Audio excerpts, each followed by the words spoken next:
Welcome to மது சமையல். இன்னைக்கு நம்ம பார்க்க போகிற டிஷ் சம்மருக்கு ஏற்ற ஒரு டிஷ், முலாம்பழம் வச்சு ஒரு மில்க் ஷேக்.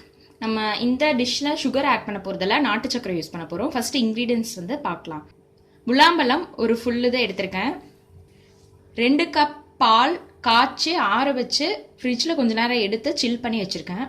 நாட்டு சக்கரை ஒரு 4 டேபிள் ஸ்பூன் ஆட் பண்ணிக்கலாம். ஒரு 4 க்யூப்ஸ் ஆஃப் ஐஸ், அப்புறம் ஒரு 4 ஸ்ட்ராண்ட்ஸ் ஆஃப் குங்குமப்பூ எடுத்துக்கலாம் ஃப்ளேவருக்காக.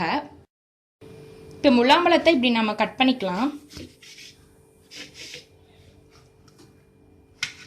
ஹாஃபாக கட் பண்ணிவிட்டு இங்கே இருக்கிற சீட்ஸ் எல்லாம் நம்ம எடுத்துக்கலாம்.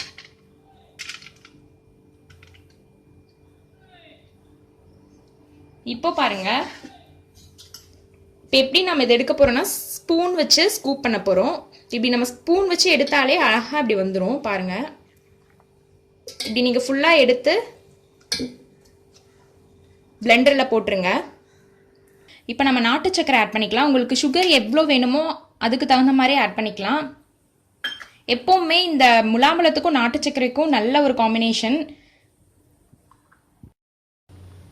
பாருங்கள், குங்குமப்பூ ஒரு 4 ஸ்ட்ராண்ட்ஸ் எடுத்திருக்கேன், அதை நம்ம போட்டுடலாம். இப்போ பால் சேர்க்க வேணாம். இப்போ இதை அரைச்சிட்டு வந்துட்டு அப்புறம் நம்ம பால் சேர்த்து ஒரு சுற்றலாம். ஏன்னா இப்போவே பால் சேர்த்துட்டா அப்புறம் இதெல்லாம் வந்து அரையாது. அதனால் இப்போ ஃபஸ்ட்டு இதை மையாக அரைச்சிக்கலாம். இப்போ பாருங்கள், நான் அரைச்சிட்டேன். நல்லா ஸ்மூத் பேஸ்ட்டாக வந்திருக்கு பாருங்கள், எந்த பீசஸுமே இல்லை. இப்போ இந்த ஸ்டேஜில் நம்ம ஐஸ் க்யூப்ஸ் எவ்வளோ வேணுமோ அவ்வளோ ஆட் பண்ணிக்கலாம். அப்புறம் பால் விட்டதுக்கப்புறம் இப்போ வந்து நம்ம ஒரு 2 சுற்று சுற்றினா போதும். ஃபுல்லாக விட்டிங்கன்னா பால் எல்லாம் நல்லா தெரிச்சிரும். பாருங்க,